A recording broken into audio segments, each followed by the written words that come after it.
Today is the 9th day of May.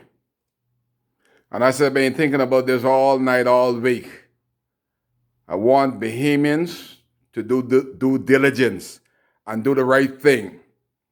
I want you all to find out where Betsy from Life with Key Dog is buried and go down there and give respect to Betsy's dog. For all of y'all that the Bahamas government finally brought into Freeport and to Nassau. You see, it's not about y'all. It was never about y'all. If it wasn't for Betsy's dog from Life at Key, y'all would have been locked out of your country. Over 6 weeks of crying, begging the government of the Bahamas, this F&M government, to come back into your country. You couldn't come back. But thank God for Betsy's dog untimely death. Because you see, if Betsy's dog wouldn't have died, y'all would have died in America and where else in the world you're at.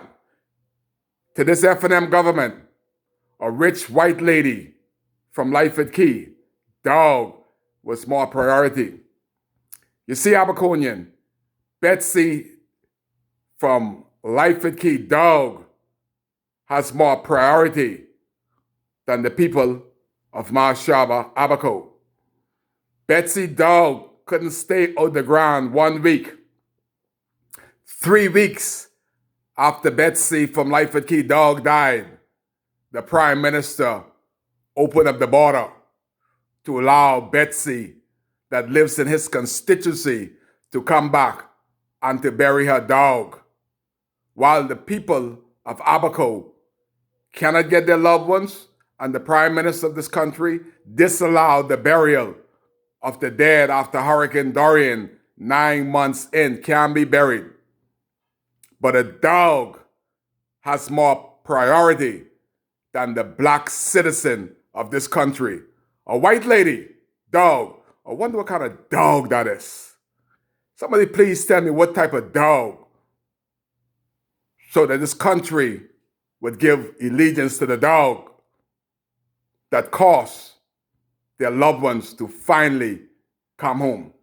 So after I started, after y'all come from lockdown, lockout, go find where that dog is buried and say, thank you, sir. Thank you, puppy. Thank you, dog. You see, Betsy and the 6 others was not allowed to go in a hotel and be fed. They were allowed to go on self-quarantine. Betsy Digham, when they came in, it was interesting. I tried to get a flight, and they said that, Kai, you have to go and get this COVID-19 test to allow you to fly. I say, you mean chuck that long straw down my nose? Yeah. Until you get that. And the thing is, they said that, okay, I'll call my doctor. I called my doctor. He said that the government of the Bahamas is disallowing any private doctor to give you the COVID-19 test. You, Kai, have to go to the government doctor, a clinic somewhere down there in South Beach or wherever it is. I said, I ain't going to no government nothing for them to kill me. That's never going to happen. But why didn't Betsy Digham and the 6 others that were let into the country go to the government doctor once they arrive in this country? They were allowed to go to private doctors. As a matter of fact, they may not even have gone to the doctor. We don't even know what if they gone to the doctor. Dr. Dwayne Sands said they look like they didn't have symptoms. Well, I don't look like I got no symptoms. Why somebody got his stick tased 10 feet down in my nostrils for me to travel? And why is it the government is prioritizing that no private doctor can give this test. Did Betsy Digham of Lyford Key go to a private doctor? Did Betsy Digham, on arriving to the Bahamas, had to go to a government doctor to enter? Did the 6 others had to go to a government doctor once arrival to make sure that they don't have the COVID-19? Did they go to a private doctor? These are all questions. But Bahamians that travel has to go to a government doctor to get the test in order to travel. That is unconstitutional. The law has to be for all. Why does Kai Mills, can I go to a private doctor, have to go to a government doctor to get tested when these people that came in here out the Bahamas never had to do so? I believe Betsy Digham dog went to the government doctor. That's why he dead. Kai ain't going to no government doctor. They ain't gonna kill me like they killed Betsy dog. Hell to them no, I ain't going. But it's wrong for there to be 2 set of laws, 2 set of rules under this prime minister. Once you're white and you're expatriates and got money, you don't have to go through this. You see all them people that came into the Bahamas, if they have white pigmentation and their family is well off, you think they're in a hotel? You think they spend lockdown in a hotel? They gone. Only the Negroes. The rules are for Negroes, and Negroes only under this F&M government. Doesn't apply to persons of other pigmentation, only the Negroes. It's obvious that a dog belongs to a rich white woman of Lyford Key could be laid to rest less than a week.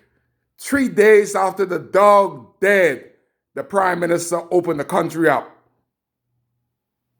to what could have been a lady that brought virus into the country and into Lyford Key because of a dog. The dog under this F&M government got more priority than the people of Abaco. The dog has been buried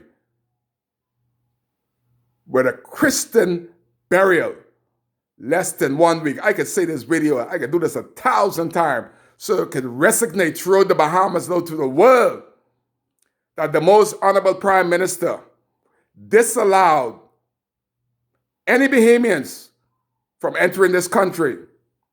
But a white rich lady from Lyford Key, out of his constituency, dog died. And he opened the country up so that she could bury her dog. While the people of Abaco, dead is still in a trailer like a dog and haven't been buried 9 months in. Neither Bahamians was allowed to come to this country until they found out that Betsy dog allowed the airways to be open. And if it wasn't for the dog, where would our people be?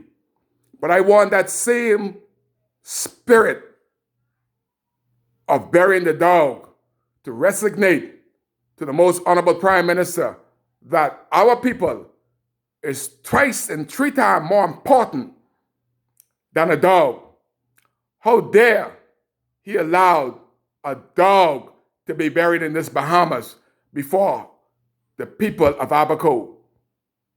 9 months in, our loved ones have not been buried. Today is the 9th day of May, 2020. Our loved ones came to their demise on the 1st of September, 2019. And as of the date, the 9th day of May, our dead loved ones are still in the trailer when Betsy of Lyford Key, a white rich lady, dog, has been laid to rest. Hallelujah. What a country. The old people used to say, what a time we're living in. But I'm going to say like the old spirituals say, 'tis so sweet to trust in Jesus. You see, Kai is still taking him at his word. 'Tis so sweet to trust in Jesus and put no trust in this F&M Prime Minister, the Member of Parliament for North Abaco, Darren Enfield, the Member of Parliament for North Abaco, James Albury. Put no trust in them, because as far as they're concerned, Betsy of Lightfoot Key, a white rich lady, dog, has more priority than the loved ones of Abaco that die after Hurricane Dorian that are still 9 months later in a trailer, locked up and locked away. Kai case. It can't be right, it ain't right, and it shall never be right. You can never, ever try to make a first impression the second time. This government is on their 9th time, 9 months, and they haven't impressed the people of Abaco yet on nothing, and especially the burial of our dead. Kai case. You're live with Kai on WCAY.